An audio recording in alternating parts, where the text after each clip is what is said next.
What are the keys to success? What's your secret to success?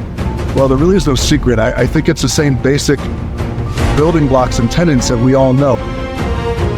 At 4 o'clock in the morning is when no one else is up, so no one else is bothering you, and you can focus on whatever work you have to get done. Then by 4:30, 4:45, I'm doing some sort of cardio. It's still dark outside, so it's just me. It's 4:45 a.m. It's still dark outside, and I'm getting ready to kill this AM cardio. You can't even see me, but it's going to be so good. It's bad. I don't know if there's a golden rule. I can tell you this, that I believe anything is possible, right? I live in the world of possibility, and I also believe that we can accomplish anything with our two hands and just putting in the work with our two hands. Again, perspective always drives your performance. Think about that, apply it, and finish strong.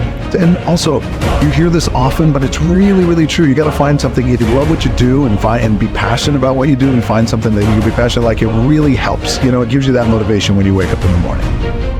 Find the stuff that you run to, find the stuff that you love, find that shit that you are passionate about, and go for it. And a lot of times, it's that kind of stuff that just inherently gives you balance.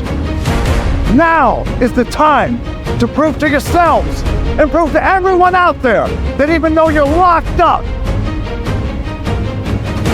you are somebody. You are worthy of something. And you're able to do something special that no one else in the world can do. So how did I get here? By being the hardest worker in the room.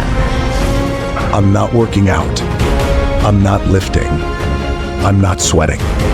I'm building. And it's just a reminder that regardless of how successful we may be or how successful we're not, but we want to be, we always want to be the hardest workers in the room. It always leads with hard work. There's no substitution for hard work. The masters make the hardest things in the world look easiest. And in the moments where you push yourself when no one else is around, those moments have a tendency to lead to success.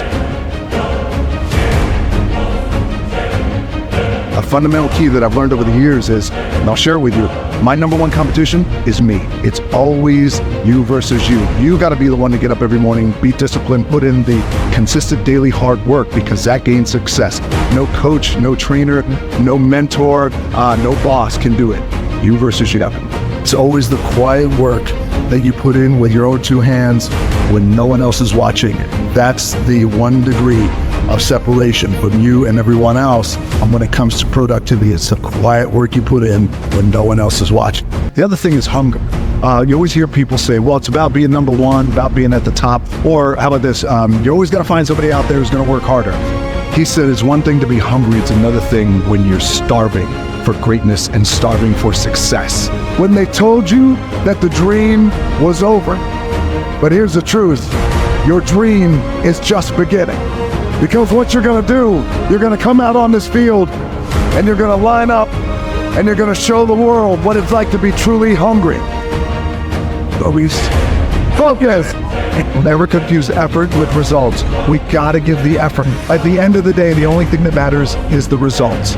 So give the effort and always stay focused on the results. On the other side of your pain is something good. The only way is through the work. Is to remember the hard times.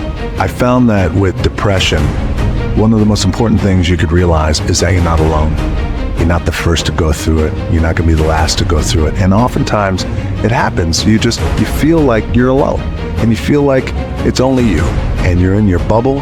And I wish I had someone at that time who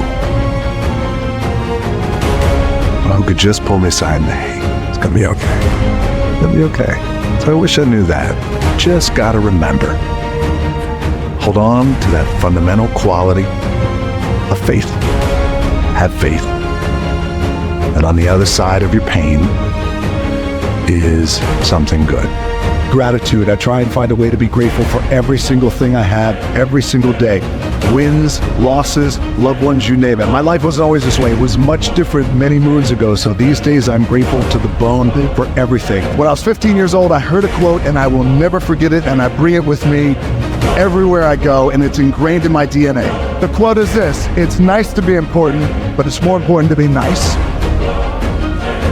The vision for me in 2020 is, well, now since the passing of my dad, it shifted a little bit into just a greater appreciation for life. And when I talk about these little things and like really appreciating these little things, I mean little things and really truly being in the moment, being present, and how important that is. And so even more present, because the other stuff I feel, the fame and the accolades and all that stuff is awesome, but that comes and goes. This kind of connection, this and what I have with my family and my daughters and people, like that means everything.